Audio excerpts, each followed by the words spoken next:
daawadaha qiimaha badan. Intaan u gudagalno muuqaalkeena, fadlan taabo bananka like, rukumo oo subscribe saar channelka. Imankana aan gudagalno muuqaalkeena. Dunida aynu ku noolnahay waxaa nagula nool xayawaano tiro badan, kuwaasoo iskugu jira duurjoog iyo dabjoog. Isla markaasna waxaa laga yaabaa inay dhibaato inoo geystaan. Waxaa dhici karta in geel uu ku soo cirsado, kangaroo uu ka argato, ama waxaa kaloo dhici karta in eeyo ay dhibaato u geystaan gaarigaaga, ama sacaad adigoo leh wax sii oo kugu dhufto haranti, ama adigoo aaday ugaarsi aad ku dhacdo af libaax. Haddaba waxaan halkan idinkugu soo gudbinayaa 12 xayawaan oo ka argutay bini'aadamka.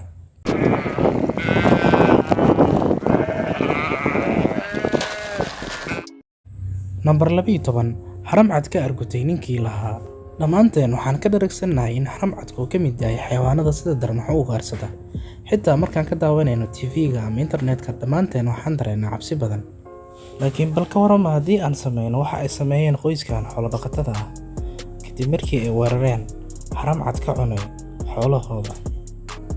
Markii ay qabteen haramcadka ayaa nin lagu magacaabo Alessandro Rono oo ka mid ah qoyska wuxuu bilaabay inuu ul ku mudmudo shabeelka kana soo saaro shabaqa si loogu wareejiyo shabaq kale. Laakiin dhacdadaas waxaa aad uga naqay haramcadka wuxuuna si fudud kaga soo baxay shabaqii, wuxuuna gudagalay inuu dhammaystiro hawshii qabadka ahayd. Wuxuuna weeraray ninkii gaariga saarnaa, wuxuu u geystay dhaawacaad culus isagoo ka goostay wejiga, taasoo ka dhalatay in Alessandro la tolo 21 qodob. Alessandro goor dambe u hadlay wuxuu sheegay inuu bartay cashar aad u weyn, macquul aysan ahayn inuu mar kale ku xadgudbo xayawaan kale.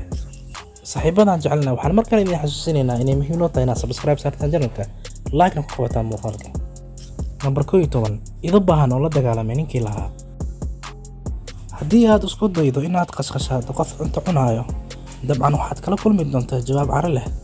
Sidaas waxaa la mid ah idaha oo ninkan wuxuu isku dayay inuu foodeeyo idahan ku dhadhawo cuntada uu siinayo, laakiin waxay ku soo aaday maalin xun, waxaana ka raacday taariikh lama ilaawaan ah.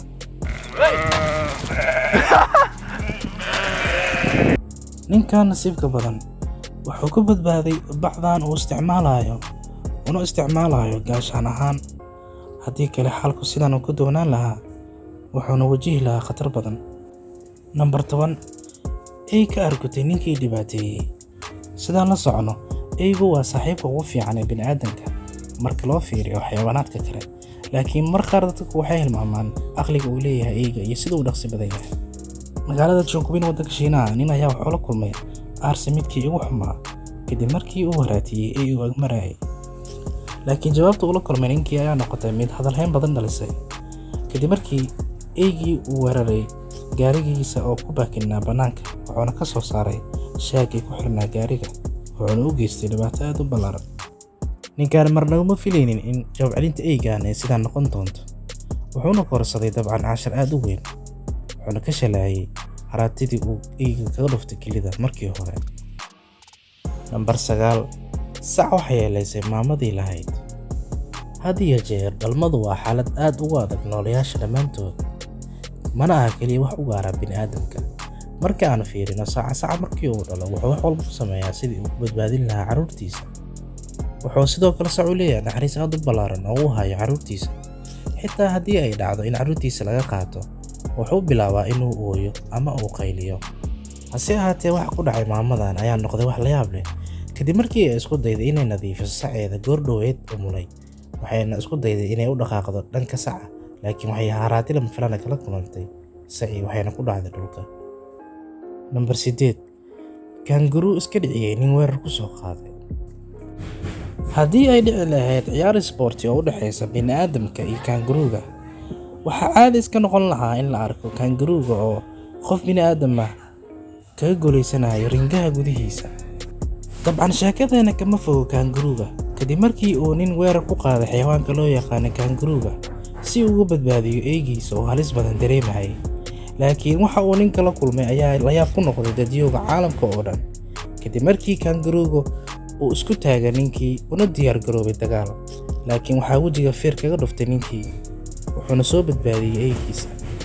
laakiin la yaabka kale arrintan la xiriirta ayaa ah in kangarooga uu soo dabagalay ninkii kuna sugayay banaanka gurigiisa si uu u dhammaystiro dagaalkii kala dhexeeyay ninka. Number 7, ugaarsato ku dhacday af libaax. Had iyo jeer ugaarsiga ma aha hawl fudud, waxaana ka dhalan karto khatar soo gaari karta dadka wax ugaarsanayo, waxayna wadataa duruufteeda iyo dhibaatadeeda. Sheekadan waxay qusaysaa ugaarsato kadib markii ay dileen libaax aan u geysanin wax dhibaato ah. Markii ay dileenna waxay damceen inay meydkiisa sabareys kaga qaadaan iyagoo qoslaya, farxadna dareemaya. Laakiin maysan ogeyn in libaaxa ay dileen saaxiibkiisa uu ku jiro duurka, waxaana halis gashay naftooda inkastoo ay badbaadeen. libaaxna wuxuu dib u soo laabtay meydka saaxiibkiisa si uu u ilaaliyo. Number 6. Shimbir weerar ku qaaday nin baaskiil watay. Had iyo goor shimbiruhu waa noolayaal fudud, astaanna u ah nabadda iyo baraaraha.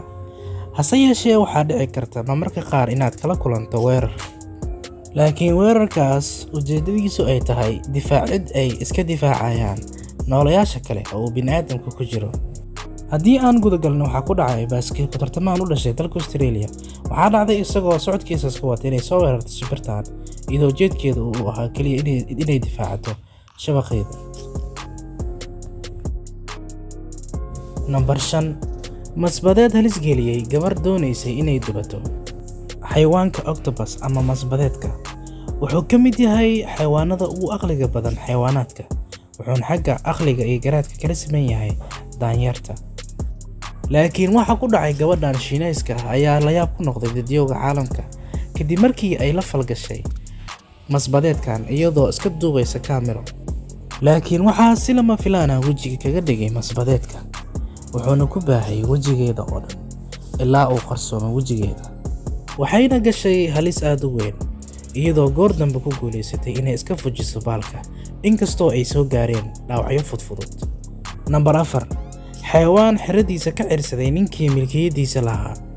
Xayawaankan waxaa luqadda qalaad lagu magacaabaa Misty, wuxuuna ka tirsan yahay bahda xayawaanka loo yaqaano geriga. Hase ahaatee dhaqamada la yaab kale xayawaankan uu leeyahay waxaa ka mid ah inuu had iyo jeer jecel yahay inuu kaligiis ahaado. Sidaa darteed dhacdadan waxay qusaysaa mid ka mid ah ragga dhaqda xayawaankan kadib markii uu isku dayay inuu nadiifiyo xerada xayawaankan uu leeyahay, laakiin waxaa dagaal iyo rabsho kala hortagay xayawaankii, wuxuuna ninkii ku qasbanaaday inuu iskaga cararo xerada. Number 3. Kangaroo soo bandhigay xirfadiisa isboorti. Waxaa laga yaabaa inaad horay TV-ga uga daabatay bandhig ciyaareed loo qabtay bini'aadamka iyo kangarooga, laakiin midaan aan maanta ka hadli doono way ka duwan tahay guud ahaan waxaad horay u soo aragtay ama u maqashay. Sida lagu sheegay daraasad badan oo khuseeya habdhaqanka xayawaanaadka, waxaa la cadeeyay kangarooga labka ah inuu ka rabshad badan yahay kan dhediga ah. Waxay sidoo kale sheegaan culimada ku takhasustay habdhaqanka xayawaanaadka in haddii aad doonayso inaad ka nabad gasho dhibaatada xayawaanaadkan, inaad ka fogaato meelahay degan yihiin. Laakiin haddii aad u dhawaato deegaanadooda, waxaa macquul ah inay kula dagaalamaan, ayna kuu feeraan sidii u dagaalami jiray feeryaankii muslimka ahaa Maxamed Cali Kalaay. Number 2. Sac ka argutay nin ka qaatay dhasheeda. Waxaan hore uga soo sheekeynay sida saca uusan uga kaftamin in laga qaato dhashiisa, isla markaana uu jecel yahay inuu had iyo jeer ilaaliyo carruurtiisa. Sidaa daraaddeed waxaan qaybtan ku eegi doonaa waxa uu ku kacay ninkan odayga ah kadib markii uu isku dayay inuu sac ka qaado dhashiisa. Laakiin waxa ku dhacay ninkan ayaa ku noqday mid lama filaan ah kadib markii saca uu ka weeraray xabadka isagoo ku dhuftay jug aad u culus, taasoo ninka ku kaliftay inuu dhulka dhigo dhashii saca. Number 2.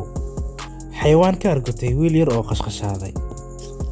Xayawaankan waxaa luqadda qalaad lagu magacaabaa llama, wuxuuna ka mid yahay bahda loo yaqaano caws cunayaasha. Sidaa daraaddeed sheekadeenna waxay qusaysaa wiilkan yar.